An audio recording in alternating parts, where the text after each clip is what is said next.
Hello दोस्तों, मैं हूं आपका दोस्त विवेक और स्वागत करता हूं आपके अपने YouTube channel be right study group में।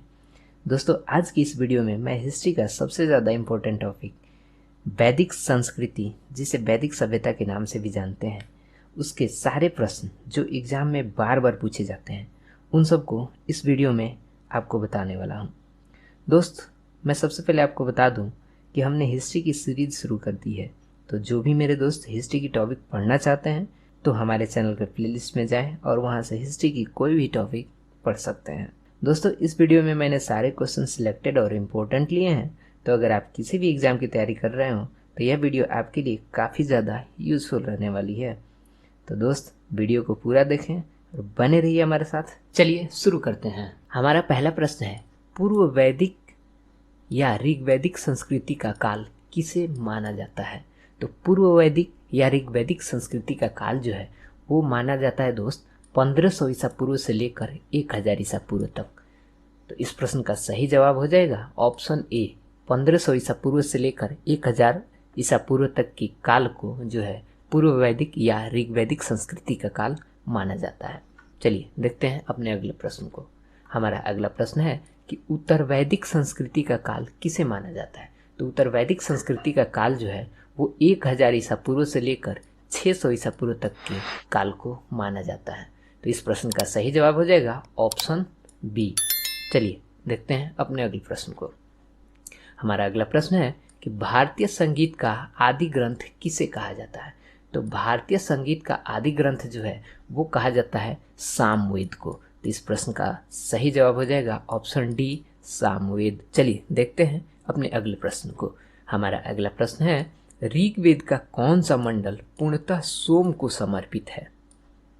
तो ऋग्वेद का जो है दोस्त वो 9वां मंडल, ऋग्वेद का 9वां मंडल जो है वो पूर्णतः सोम को समर्पित है।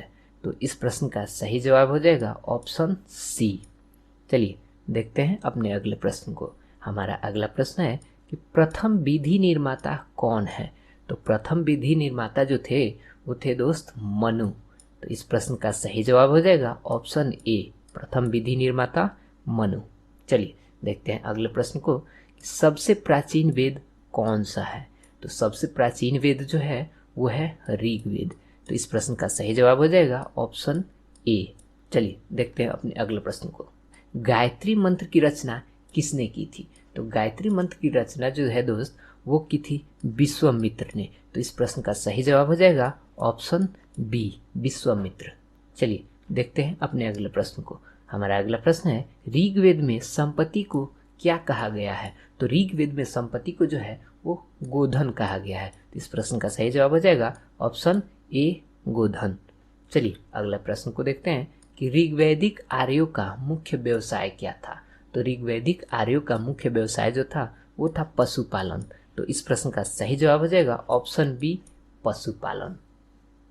चलिए देखते हैं अपने अगले प्रश्न को, वैशेषिक दर्शन के प्रतिपादक कौन है? तो वैशेषिक दर्शन के प्रतिपादक जो हैं वो हैं उलूकनद। तो उलूकनद जो है उन्होंने वैशेषिक दर्शन का प्रतिपादन किया था। तो इस प्रश्न का सही जवाब हो जाएगा ऑप्शन सी। चलिए देखते हैं अपने अगले प्रश्न को। हमारा अगला प्रश्न है कि आर्य शब्द का शाब्दिक अर्थ क्या होता है? तो आर्य शब्द का शाब्दिक अर्थ जो होता है दोस्त वो होता है श्रेष्ठ या कुलीन। तो इस प्रश्न का सही जवाब हो जाएगा ऑप्शन बी, आर्य शब्द का शाब्दिक अर्थ होता है श्रेष्ठ या कुलीन। चलिए अगला प्रश्न देखते हैं कि निम्नलिखित में से किस फसल का ज्ञान वैदिक काल के लोगों को नहीं था? तो वैदिक काल के लोगों को जिस फसल का ज्ञान नहीं था वो था तंबाकू। तो इस प्रश्न का सही जवाब हो जाएगा ऑप्शन डी, तंबाकू। चलिए अगला प्रश्न देखते हैं कि उत्तर वैदिक काल के वेद विरोधी और ब्राह्मण विरोधी धार्मिक अध्यापकों को किस नाम से जाना जाता था? तो उत्तर वैदिक काल के वेद विरोधी और ब्राह्मण विरोधी धार्मिक अध्यापकों को जिस नाम से जाना जाता था वो था शरमण। तो इस प्रश्न का सही जवाब हो जाएगा दोस्त ऑप्शन बी, शरमण। चलिए देखते हैं अपने अगले प्रश्न को कि वैदिक गणित का महत्वपूर्ण अंग कौन सा है? तो वैदिक गणित का महत्वपूर्ण अंग जो है वो है शुल्ब सूत्र। तो इस प्रश्न का सही जवाब हो जाएगा ऑप्शन सी, शुल्ब सूत्र। चलिए देखते हैं अपने अगले प्रश्न को। हमारा अगला प्रश्न है किस वेद में प्राचीन वैदिक युग की संस्कृति के बारे में सूचना दी गई है? तो जिस वेद में प्राचीन वैदिक युग की संस्कृति के बारे में सूचना दी गई है वो है ऋग्वेद। तो इस प्रश्न का सही जवाब हो जाएगा ऑप्शन ए ऋग्वेद। चलिए अपने अगले प्रश्न को देख लेते हैं कि मनुस्मृति मुख्यतः किससे संबंधित है? तो मनुस्मृति जो है वो संबंधित है समाज व्यवस्था से। तो इस प्रश्न का सही जवाब हो जाएगा ऑप्शन ए। चलिए अपना अगला प्रश्न देख लेते हैं कि वेदों की संख्या कितनी है? तो वेदों की संख्या है वो है 4। ऑप्शन सी इस प्रश्न का सही जवाब हो जाएगा ऑप्शन सी। और वो वेद कौन कौन से हैं दोस्त? तो पहला हो जाएगा ऋग्वेद, दूसरा हो जाएगा यजुर्वेद, तीसरा हो जाएगा अथर्ववेद, चौथा हो जाएगा सामवेद। तो ये हमारे वेदों की संख्या कितनी हो गई? 4 हो गई। चलिए अगला प्रश्न देखते हैं कि कौन से 3 वेद संयुक्त रूप से त्रयी या वेद त्रयी कहलाते हैं? तो त्रयी या वेद त्रयी जो कहलाते हैं दोस्त वो है ऋग्वेद, यजुर्वेद और सामवेद। तो इस प्रश्न का सही जवाब हो जाएगा ऑप्शन ए ऋग्वेद, यजुर्वेद और सामवेद, ऑप्शन ए। चलिए अगले प्रश्न की ओर बढ़ते हैं। हमारा अगला प्रश्न है कि भारत के राज्य चिन्ह में प्रयुक्त होने वाले शब्द सत्यमेव जयते किस उपनिषद से लिया गया है? तो सत्यमेव जयते जिस उपनिषद से लिया गया है दोस्त उसका नाम है मुंडक उपनिषद। तो इस प्रश्न का सही जवाब है ऑप्शन सी मुंडक उपनिषद। चलिए बढ़ते हैं अपने अगले प्रश्न की ओर। हमारा अगला प्रश्न है कृष्ण भक्ति का प्रथम और प्रधान ग्रंथ कौन सा है? तो कृष्ण भक्ति का प्रथम और प्रधान ग्रंथ जो है वो है श्रीमद् भागवत गीता। तो इस प्रश्न का सही जवाब हो जाएगा ऑप्शन बी श्रीमद् भागवत गीता। चलिए अगला प्रश्न देखते हैं कि ऋग्वेद के किस मंडल में शूद्र का उल्लेख पहली बार मिलता है? तो ऋग्वेद के जिस मंडल में शूद्र का उल्लेख पहली बार मिलता है दोस्त वो है हमारा 10वां मंडल। तो इस प्रश्न का सही जवाब हो जाएगा ऑप्शन डी। चलिए अगले प्रश्न की ओर बढ़ते हैं। तो हमारा अगला प्रश्न है कि पुराणों की संख्या कितनी है? तो पुराणों की संख्या दोस्त वो है 18। तो इस प्रश्न का सही जवाब हो जाएगा ऑप्शन ए पुराणों की संख्या 18 है। चलिए अगला प्रश्न देखते हैं कि वैदिक धर्म का मुख्य लक्षण इनमें से किसकी उपासना था? तो वैदिक धर्म का मुख्य लक्षण जो है वो है प्रकृति की उपासना। इस प्रश्न की सही जवाब हो जाएगा ऑप्शन ए। चलिए बढ़ते हैं अपने अगले प्रश्न की ओर। तो हमारा अगला प्रश्न है किस देवता के लिए ऋग्वेद में पुरंदर शब्द का प्रयोग हुआ है? तो दोस्त इस प्रश्न का सही जवाब हो जाएगा इंद्र, ऑप्शन ए। इंद्र के लिए जो है पुरंदर शब्द का प्रयोग किया गया है। चलिए अगला प्रश्न देखते हैं कि शुल्व सूत्र किस विषय से संबंधित पुस्तक है? तो शुल्व सूत्र जो है दोस्त वो ज्यामितीय से संबंधित पुस्तक है। तो इस प्रश्न का सही जवाब हो जाएगा ऑप्शन ए। चलिए अगला प्रश्न देखते हैं कि अस्तोमा सद्गमय कहाँ से लिया गया है? तो अस्तोमा सद्गमय जो है दोस्त वो ऋग्वेद से लिया गया है। तो इस प्रश्न का सही जवाब हो जाएगा ऑप्शन ए ऋग्वेद। चलिए अपने अगले प्रश्न की ओर बढ़ते हैं। हमारा अगला प्रश्न है आर्य भारत में बाहर से आए और सर्वप्रथम कहाँ बसे थे? तो आर्य जो है वो भारत में बाहर से आए और सर्वप्रथम वो पंजाब में बसे थे। इस प्रश्न का सही जवाब हो जाएगा ऑप्शन सी। चलिए अगले प्रश्न की ओर बढ़ते हैं कि मीमांसा या पूर्व मीमांसा दर्शन के प्रतिपादक कौन है? तो मीमांसा या पूर्व मीमांसा दर्शन के प्रतिपादक जो है वह है जैमिनी। तो इस प्रश्न का सही जवाब हो जाएगा ऑप्शन ए। चलिए बढ़ते हैं अपने अगले प्रश्न की ओर। हमारा अगला प्रश्न है कि वेदांत या उत्तर मीमांसा दर्शन के प्रतिपादक कौन है? तो वेदांत या उत्तर मीमांसा दर्शन के प्रतिपादक जो है वो है बदरायण। तो इस प्रश्न का सही जवाब हो जाएगा ऑप्शन बी बदरायण। चलिए अगला प्रश्न देखते हैं कि प्रसिद्ध 10 राजाओं का युद्ध दशराज युद्ध किस नदी के तट पर लड़ा गया था? तो प्रसिद्ध 10 राजाओं का युद्ध जो है जिसे हम लोग दशराज युद्ध के नाम से भी जानते हैं वो लड़ा गया था परुष्णी नदी के तट पर। तो इस प्रश्न का सही जवाब हो जाएगा ऑप्शन डी परुष्णी नदी। चलिए अगला प्रश्न देखते हैं कि धर्मशास्त्रों में भू राजस्व की दर क्या है? तो धर्मशास्त्रों में भू राजस्व की जो दर थी वो थी दोस्त 1/6 यानी कि 1/6। तो इस प्रश्न का सही जवाब है ऑप्शन सी 1/6। चलिए बढ़ते हैं अपने अगले प्रश्न की ओर। हमारा अगला प्रश्न है कि ऋग्वेद की मूल लिपि क्या थी। तो ऋग्वेद की मूल लिपि जो थी वो थी ब्राह्मी लिपि। तो इस प्रश्न का सही जवाब है ऑप्शन डी, ब्राह्मी लिपि। चलिए अगला प्रश्न देखते हैं कि 800 ईसा पूर्व से लेकर 600 ईसा पूर्व तक का काल किस युग से जुड़ा हुआ है। तो 800 ईसा पूर्व से लेकर 600 ईसा पूर्व तक का काल जो है वो जुड़ा हुआ है ब्राह्मण युग से। तो इस प्रश्न का सही जवाब है ऑप्शन ए, ब्राह्मण युग। चलिए अपना अगला प्रश्न देखते हैं कि किस काल में अछूत की अवधारणा स्पष्ट रूप से उदित हुई। तो दोस्त अछूत की अवधारणा जिस काल में स्पष्ट रूप से उदित हुई वह काल था धर्मशास्त्र का काल। तो इस प्रश्न का सही जवाब हो जाएगा ऑप्शन डी। चलिए बढ़ते हैं अपने अगले प्रश्न की ओर। हमारा अगला प्रश्न है कि गायत्री मंत्र का उल्लेख किस पुस्तक में मिलता है। तो गायत्री मंत्र का उल्लेख जो है दोस्त वो ऋग्वेद में मिलता है। तो इस प्रश्न का सही जवाब हो जाएगा ऑप्शन ए, गायत्री मंत्र का उल्लेख ऋग्वेद में मिलता है। दोस्तों मैंने सारे क्वेश्चन सिलेक्टेड और इम्पोर्टेंट लिए हैं जो कि हर बार एग्जाम में रिपीट होता है। तो आप लोग वीडियो को प्लीज़ पूरा देखना। हमारा अगला प्रश्न है कि न्याय दर्शन को किसने प्रचारित किया था। तो न्याय दर्शन को जिसने प्रचारित किया था उनका नाम था गौतम। तो इस प्रश्न का सही जवाब है ऑप्शन बी। चलिए अगले प्रश्न को देखते हैं कि प्राचीन भारत में निष्क से कौन जाने जाते थे। तो प्राचीन भारत में निष्क से जो है वो स्वर्ण आभूषण को जाना जाता था। तो इस प्रश्न का सही जवाब हो जाएगा ऑप्शन ए। चलिए बढ़ते अब अगले प्रश्न की ओर। हमारा अगला प्रश्न है योग दर्शन के प्रतिपादक कौन है। तो योग दर्शन के प्रतिपादक जो हैं वो है पतंजलि। तो इस प्रश्न का सही जवाब हो जाएगा ऑप्शन ए, पतंजलि। चलिए अगला प्रश्न देखते हैं कि उपनिषद पुस्तकें किस पर आधारित हैं। तो उपनिषद पुस्तकें जो हैं वो दर्शन पर आधारित हैं। तो इस प्रश्न का सही जवाब हो जाएगा ऑप्शन डी, उपनिषद पुस्तकें दर्शन पर आधारित हैं।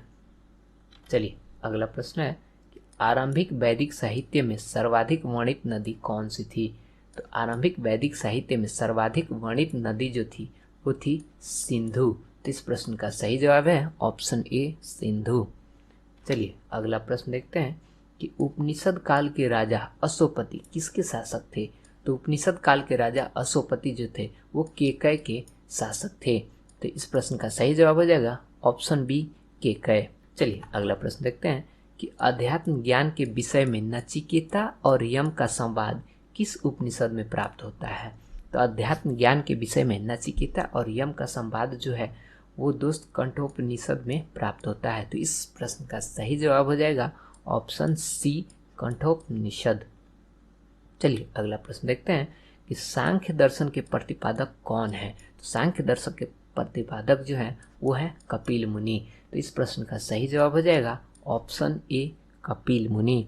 चलिए देखते हैं अगले प्रश्न को। हमारा अगला प्रश्न है कि भारत के किस स्थल की खुदाई से लौह धातु के प्रचलन के प्राचीनतम प्रमाण मिले हैं।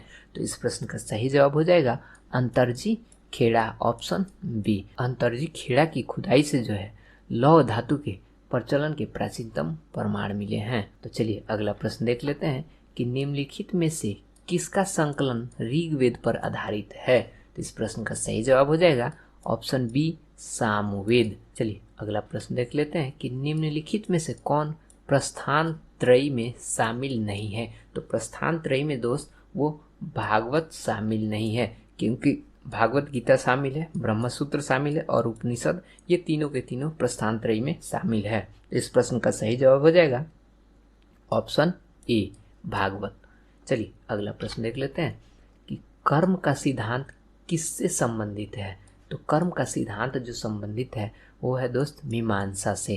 तो इस प्रश्न का सही जवाब हो जाएगा ऑप्शन बी, मीमांसा। चलिए अगला प्रश्न देख लेते हैं कि चरक संहिता नामक पुस्तक किस विषय से संबंधित है। तो चरक संहिता नामक पुस्तक जो है वो चिकित्सा से संबंधित है। तो इस प्रश्न का सही जवाब हो जाएगा ऑप्शन सी। चलिए अगला प्रश्न देख लेते हैं कि यज्ञ संबंधी विधि विधानों का पता किससे चलता है। तो यज्ञ संबंधी विधि विधानों का पता जो है वो यजुर्वेद से चलता है। तो इस प्रश्न का सही जवाब हो जाएगा ऑप्शन डी, यजुर्वेद। चलिए अगला प्रश्न देखते हैं कि वैदिक युग में प्रचलित लोकप्रिय शासन प्रणाली थी। तो वैदिक युग में जो प्रचलित लोकप्रिय शासन प्रणाली थी वो थी गणतंत्र। तो इस प्रश्न का सही जवाब हो जाएगा ऑप्शन सी, गणतंत्र। चलिए अगला प्रश्न देखते हैं कि निम्नलिखित में से कौन भारतीय दर्शन की आरंभिक विचारधारा है। तो भारतीय दर्शन की आरंभिक विचारधारा जो है वो है सांख्य। तो इस प्रश्न का सही जवाब हो जाएगा ऑप्शन ए। चलिए अगला प्रश्न देख लेते हैं कि सांख्य, न्याय, योग, वैशेषिक, मीमांसा एवं वेदांत, इन 6 भारतीय दर्शनों की स्पष्ट रूप से अभिव्यक्ति किस काल में हुई है। तो इन 6 भारतीय दर्शनों की स्पष्ट रूप से अभिव्यक्ति जो हुई है वो हुई है वैदिक काल में या वैदिक युग में। तो इस प्रश्न का सही जवाब हो जाएगा ऑप्शन ए। चलिए देखते हैं अपने अगले प्रश्न को। हमारा अगला प्रश्न है कि ऋग्वेद के किन 6 मंडलों को वंश मंडल या गोत्र मंडल कहा जाता है। तो दोस्त ऋग्वेद के जिन 6 मंडलों को वंश मंडल या गोत्र मंडल कहा जाता है वो है दूसरा मंडल से लेकर के 7वें मंडल तक, यानी कि दूसरे मंडल से लेकर 7वें मंडल जो है वो वंश मंडल या गोत्र मंडल कहा जाता है। तो इस प्रश्न का सही जवाब हो जाएगा ऑप्शन ए। चलिए देखते हैं अपने अगले प्रश्न को। हमारा अगला प्रश्न है किस वेद में जादू, माया और वशीकरण का वर्णन मिलता है। तो जिस वेद में हमें जादू, माया और वशीकरण का वर्णन मिलता है दोस्त वो है अथर्ववेद। तो इस प्रश्न का सही जवाब हो जाएगा ऑप्शन सी, अथर्ववेद। चलिए हमारा अगला प्रश्न है आर्य समाज की सबसे छोटी इकाई क्या थी। तो आर्य समाज की जो सबसे छोटी इकाई थी वो थी परिवार या कुल। तो इस प्रश्न का सही जवाब हो जाएगा ऑप्शन सी, परिवार या कुल। चलिए अपने अगले प्रश्न की ओर बढ़ते हैं। हमारा अगला प्रश्न है कि ऋग्वेद में कुल कितने मंडल हैं। तो ऋग्वेद में जो है वो कुल 10 मंडल हैं। तो इस प्रश्न का सही जवाब हो जाएगा ऑप्शन डी। चलिए देखते हैं अपने अगले प्रश्न को। हमारा अगला प्रश्न है उत्तर वैदिक काल में किस देवता को सर्वोच्च स्थान प्राप्त था। तो उत्तर वैदिक काल में जो है वो सबसे सर्वोच्च स्थान प्रजापति को प्राप्त था। तो इस प्रश्न का सही जवाब हो जाएगा ऑप्शन ए। चलिए बढ़ते हैं अपने अगले प्रश्न की ओर। हमारा अगला प्रश्न है सभा और समिति प्रजापति की 2 पुत्रियां थी का उल्लेख किस वेद में मिलता है। तो सभा और समिति प्रजापति की 2 पुत्रियां थी, इसका उल्लेख जो है वो हमें अथर्ववेद में देखने को मिलता है। तो इस प्रश्न का सही जवाब हो जाएगा ऑप्शन डी। चलिए देखते हैं अपने अगले प्रश्न को। हमारा अगला प्रश्न है भारतीय संगीत का जनक किसे कहा जाता है। तो भारतीय संगीत का जनक जो है वो सामवेद को कहा जाता है। तो इस प्रश्न का सही जवाब हो जाएगा ऑप्शन सी। चलिए हमारा अगला प्रश्न है कि प्राचीनतम व्याकरण अष्टाध्यायी के रचनाकार कौन है। तो प्राचीनतम व्याकरण अष्टाध्यायी के रचनाकार जो थे वो थे पाणिनि। तो इस प्रश्न का सही जवाब हो जाएगा ऑप्शन डी, पाणिनि। अगला प्रश्न है कि आदि काव्य की संज्ञा किसे दी जाती है। तो आदि काव्य की संज्ञा जो है वो रामायण को दी जाती है। तो इस प्रश्न का सही जवाब है ऑप्शन ए, रामायण। चलिए अगला प्रश्न देखते हैं कि सबसे प्राचीनतम पुराण कौन सा है। तो सबसे प्राचीनतम पुराण जो है दोस्त वो है मत्स्य पुराण। तो इस प्रश्न का सही जवाब हो जाएगा ऑप्शन ए, मत्स्य पुराण। चलिए अगला प्रश्न देखते हैं कि आर्य भारत में संभवतः कहाँ से आए थे। तो आर्य भारत में संभवतः मध्य एशिया से आए थे। तो इस प्रश्न का सही जवाब हो जाएगा ऑप्शन बी। चलिए अगला प्रश्न देखते हैं कि ऋग्वैदिक काल में किस देवता की स्तुति में 250 सूक्तों की रचना की गई थी। तो ऋग्वैदिक काल में जिस देवता की स्तुति में 250 सूक्तों की रचना की गई थी वो थे इंद्र। तो इस प्रश्न का सही जवाब हो जाएगा ऑप्शन ए। चलिए देखते हैं अपने अगले प्रश्न को। हमारा अगला प्रश्न है कि किस वेद की रचना गद्य और पद्य दोनों रूप में की गई है। तो वो है दोस्त यजुर्वेद, यानी कि यजुर्वेद की रचना जो है वो गद्य और पद्य दोनों रूप में की गई है। तो इस प्रश्न का सही जवाब हो जाएगा ऑप्शन बी। चलिए हमारा अगला प्रश्न है कि निम्नलिखित में से कौन सी स्मृति प्राचीनतम है। तो इस प्रश्न का सही जवाब हो जाएगा मनुस्मृति। मनुस्मृति जो है वो सबसे प्राचीनतम स्मृति है। चलिए देखते हैं अपने अगले प्रश्न को। हमारा अगला प्रश्न है ऋग्वेद में सबसे पवित्र नदी किसे माना गया है। तो ऋग्वेद में सबसे पवित्र नदी जिसे माना गया है वो है सरस्वती नदी। इस प्रश्न का सही जवाब हो जाएगा ऑप्शन बी, सरस्वती नदी। चलिए अगला प्रश्न देखते हैं कि ब्राह्मण ग्रंथों में सर्वाधिक प्राचीन ग्रंथ कौन सा है। तो ब्राह्मण ग्रंथों में सर्वाधिक प्राचीन ग्रंथ जो है वो है शतपथ ब्राह्मण। तो इस प्रश्न का सही जवाब हो जाएगा ऑप्शन बी। चलिए देखते हैं अपने अगले प्रश्न को। हमारा अगला प्रश्न है कि किस रचना में नारी को सूरा और पासा के साथ 3 प्रमुख बुराइयों में शामिल किया गया है। तो इस प्रश्न का सही जवाब है मैत्रायणी संहिता। मैत्रायणी संहिता में जो है वो नारी को सूरा और पासा के साथ 3 प्रमुख बुराइयों में शामिल किया गया था। चलिए बढ़ते हैं अपने अगले प्रश्न की ओर। संस्कारों की कुल संख्या कितनी है। तो दोस्त संस्कारों की कुल संख्या जो है वो 16 है। तो इस प्रश्न का सही जवाब हो जाएगा ऑप्शन सी। चलिए बढ़ते हैं अपने अगले प्रश्न की ओर। हमारा अगला प्रश्न है कि प्राचीनतम विवाह संस्कार का वर्णन करने वाला विवाह सूक्त किस में पाया जाता है। तो प्राचीनतम विवाह संस्कार का वर्णन करने वाला विवाह सूक्त जो है वो ऋग्वेद में पाया जाता है। तो इस प्रश्न का सही जवाब हो जाएगा ऑप्शन ए ऋग्वेद। हमारा अगला प्रश्न है कि निम्नलिखित में से कौन मूलतः जल या समुद्र के देवता थे। तो जल या समुद्र के देवता जो थे वो थे दोस्त वरुण। तो इस प्रश्न का सही जवाब हो जाएगा ऑप्शन सी। चलिए देखते हैं अपने अगले प्रश्न को। 3 क्रमों या पगों में तीनों लोग को माप लेने के कारण किसे उपक्रम कहा गया है। तो 3 पगों में तीनों लोगों को माप लेने के कारण दोस्त विष्णु को उपक्रम कहा गया है। तो इस प्रश्न का सही जवाब है ऑप्शन डी। चलिए देखते हैं अपने अगले प्रश्न को। हमारा अगला प्रश्न है अवेस्ता और ऋग्वेद में समानता है। अवेस्ता किस क्षेत्र से संबंधित है। तो अवेस्ता जो है वो ईरान से संबंधित है। तो इस प्रश्न का सही जवाब है ऑप्शन बी। चलिए देखते हैं अपने अगले प्रश्न को कि गोत्र व्यवस्था प्रचलन में कब आई। तो गोत्र व्यवस्था जो है वो प्रचलन में आई उत्तर वैदिक काल में। तो इस प्रश्न का सही जवाब हो जाएगा ऑप्शन बी। चलिए देखते हैं अपने अगले प्रश्न को कि ऋग्वेद में अघन्य जिसे वध योग्य नहीं कहा जाता है इस शब्द का प्रयोग किसके लिए किया गया था। तो ऋग्वेद में अघन्य शब्द का प्रयोग जो किया गया था वो गाय के लिए किया गया था। तो इस प्रश्न का सही जवाब हो जाएगा ऑप्शन बी। चलिए देखते हैं अपने अगले प्रश्न को कि आरंभिक वैदिक काल में वर्ण व्यवस्था आधारित थी। तो आरंभिक वैदिक काल में वर्ण व्यवस्था जिस पर आधारित थी वो थी व्यवसाय। इस प्रश्न का सही जवाब है ऑप्शन सी। अगला प्रश्न देखते हैं कि निम्नलिखित में से कौन सा अभिलेख ईरान से भारत में आर्यों के आने की सूचना देता है। तो ईरान से भारत में आर्यों के आने की सूचना जो देता है वो है दोस्त बोंगज कोई। बोंगज कोई अभिलेख जो है आर्यों को ईरान से भारत में आने की सूचना देता है। तो इस प्रश्न का सही जवाब है ऑप्शन सी। चलिए अगला प्रश्न देखते हैं कि आर्यन जनजातियों की प्राचीनतम बस्ती कहाँ है। तो आर्यन जनजातियों की प्राचीनतम बस्ती जो है वो है सप्त सिंधु में। तो इस प्रश्न का सही जवाब हो जाएगा ऑप्शन सी। देखते हैं अपने अगले प्रश्न को कि वैदिक कर्मकांड में होता का संबंध किससे था। तो वैदिक कर्मकांड में होता का संबंध जो है वो ऋग्वेद में था।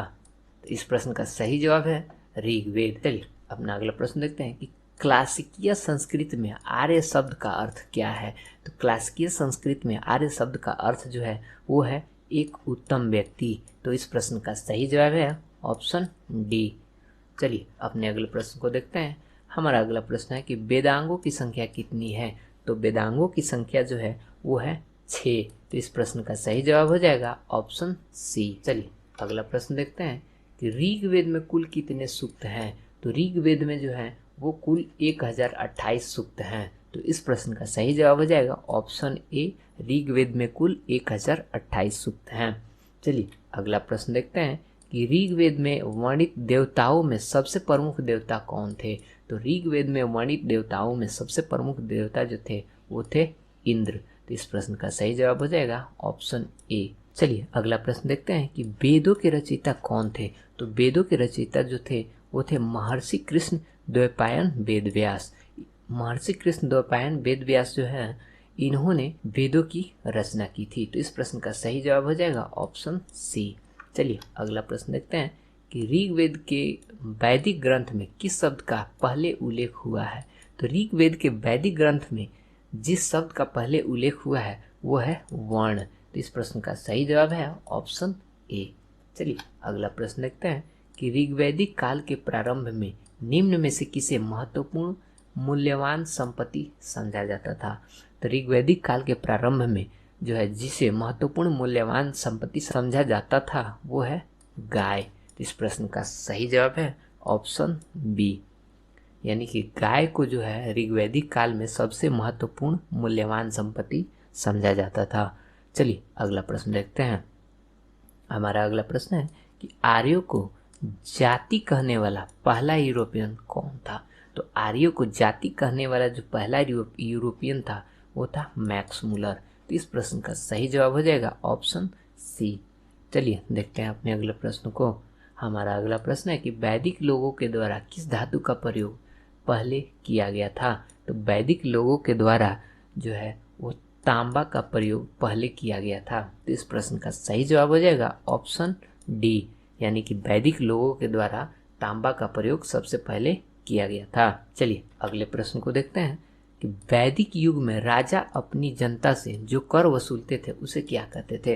तो वैदिक युग में राजा अपनी जनता से जो कर वसूलते थे उसे बलि कहा जाता था। तो इस प्रश्न का सही जवाब हो जाएगा ऑप्शन बी। चलिए अगला प्रश्न देखते हैं कि निम्नलिखित में से किस नदी को ऋग्वेद में मातेतमा, देवीतमा एवं नदीतमा से संबोधित किया गया है। तो दोस्त मातेतमा, देवीतमा और नदीतमा से जिस नदी को संबोधित किया गया है वो है सरस्वती नदी। तो इस प्रश्न का सही जवाब हो जाएगा ऑप्शन बी, सरस्वती नदी। चलिए अगला प्रश्न देखते हैं कि ऋग्वैदिक आर्य किस भाषा का प्रयोग करते थे। तो ऋग्वैदिक आर्य जो है वो संस्कृत भाषा का प्रयोग करते थे। तो इस प्रश्न का सही जवाब हो जाएगा ऑप्शन सी। चलिए अगला प्रश्न देखते हैं कि आर्यों के आर्कटिक होम सिद्धांत का पक्ष किसने लिया था। तो आर्यों के आर्कटिक होम सिद्धांत का पक्ष जो है वो बाल गंगाधर तिलक ने लिया था। तो इस प्रश्न का सही जवाब हो जाएगा ऑप्शन ए। चलिए अगला प्रश्न देखते हैं कि भारत का सर्वप्राचीन धर्म ग्रंथ कौन सा है। तो भारत का सर्वप्राचीन धर्म ग्रंथ जो है वो है वेद। तो इस प्रश्न का सही जवाब है ऑप्शन ए। चलिए अगला प्रश्न देखते हैं, वैदिक काल में जीविकोपार्जन के लिए वेद वेदांग पढ़ने वाला अध्यापक क्या कहलाता था। तो वैदिक काल में अपने जीविकोपार्जन के लिए वेद वेदांग पढ़ने वाला अध्यापक को जो है वो उपाध्याय कहा जाता था। तो इस प्रश्न का सही जवाब है ऑप्शन सी। चलिए अगला प्रश्न देखते हैं, वैदिक काल में जीवन भर अविवाहित रहने वाली महिलाओं को क्या कहा जाता था। तो वैदिक काल में जीवन भर अविवाहित रहने वाली महिलाओं को जो है वो अमाजु कहा जाता था। तो इस प्रश्न का सही जवाब है ऑप्शन बी। चलिए अगला प्रश्न देखते हैं कि आर्यों का मुख्य पेय पदार्थ क्या था। तो आर्यों का मुख्य पेय पदार्थ जो था वो था सोमरस। इस प्रश्न का सही जवाब हो जाएगा ऑप्शन बी, सोमरस। दोस्त यहाँ पर हमारा प्रश्न समाप्त होता है। वीडियो को यहाँ तक देखने के लिए आपका बहुत बहुत धन्यवाद। उम्मीद करते हैं कि इस वीडियो से आपको बहुत कुछ सीखने को मिला होगा। दोस्तों इस वीडियो में बताए गए सभी प्रश्न एग्जाम में पूछे गए हैं, तो आप इन्हें अच्छे से कवर कर लीजिएगा। वीडियो कैसी लगी ये कमेंट करके ज़रूर बताइएगा। मिलते हैं अगले वीडियो में, तब तक के लिए जय हिंद।